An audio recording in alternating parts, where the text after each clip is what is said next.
Hi, Professor Raz here, and we are back to the wonderful world of APA. This presentation is based on the Hodges University Style Guide by Dr. Susan Smith. This guide is your go-to place for anything APA related while you are at Hodges University. This guide can be found in our course site as well as on the library's webpage. So today we're going to be talking about writing style. The idea is to effectively communicate your message. What are you trying to say? How are you saying it? What is your content?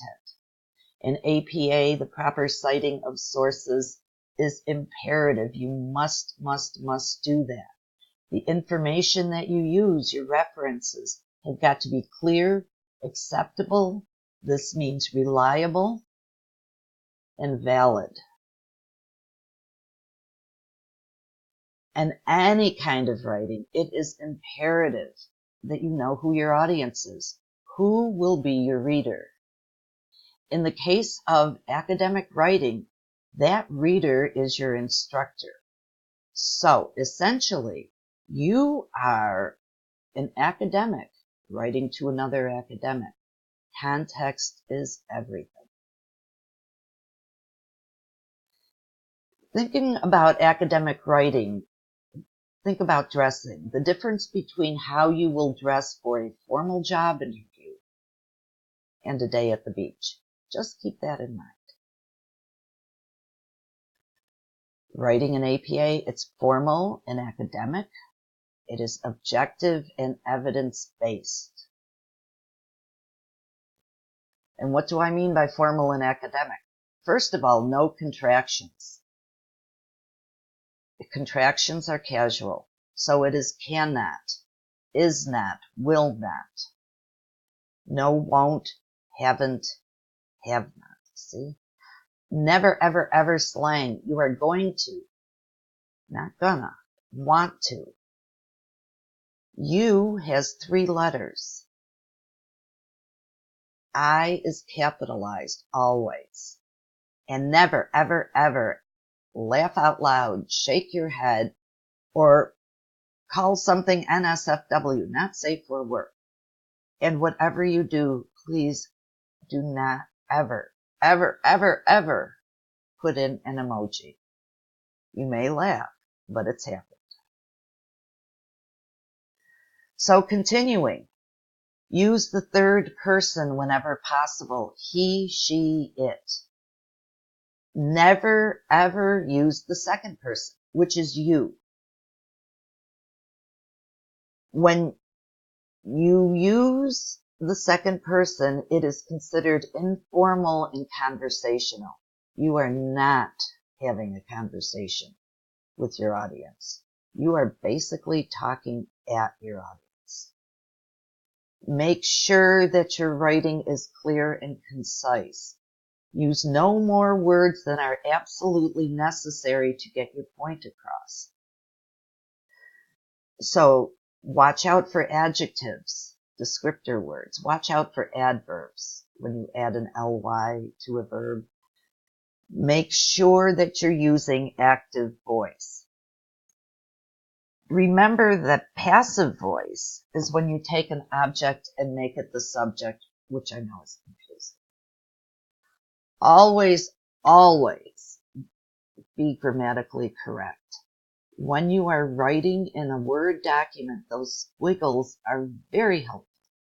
Red squiggles means that you may have spelled a word incorrectly. Green squiggles means that you may have a grammar issue. Blue squiggles are often for confused words. These are not decorations.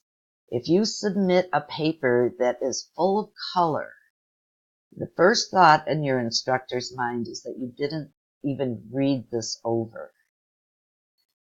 Make sure that you submit your very best work. Back to objective and evidence-based. Unless your instructor has specifically required you to put a personal opinion in your paper, don't, never, do not. Your opinion has no place in academic writing. Make sure that your writing is bias-free. Be careful of gender assumptions. We have mail carriers, we have servers, we have flight attendants, law enforcement officers, armed service members. Never make the assumption that based on a career, that person is of a specific gender. With age, anything 18 and older are women and men. Be specific in your writing. If you say something like young, that will have a different connotation to the person that you are, who is your reader. An older person may consider anybody under 40 young. A younger reader may consider anybody over 40 old. So be specific. Women between the ages of 40 and 45, for instance.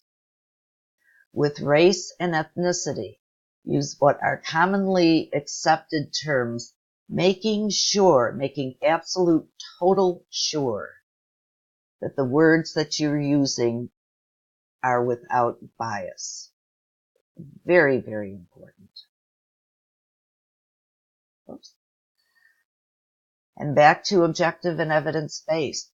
Make sure your sources are valid and reliable. The Hodges Library site has has thousands of sources. When in doubt, use them. Use primary sources whenever possible. That would be the original research. If you're writing about a speech someone gave, read the transcript of that speech. Reliable opinion polls. Gone are the days when you can say something like, everybody knows. No, not everybody knows everything. So make sure that you can back up a statement and all of your assertions with facts. And remember, learning to use APA style is a process. The more you use this style, the easier it will become. No one expects perfection. We do, however, expect improvement. Always make sure to read your instructor's comments. Thank you for listening.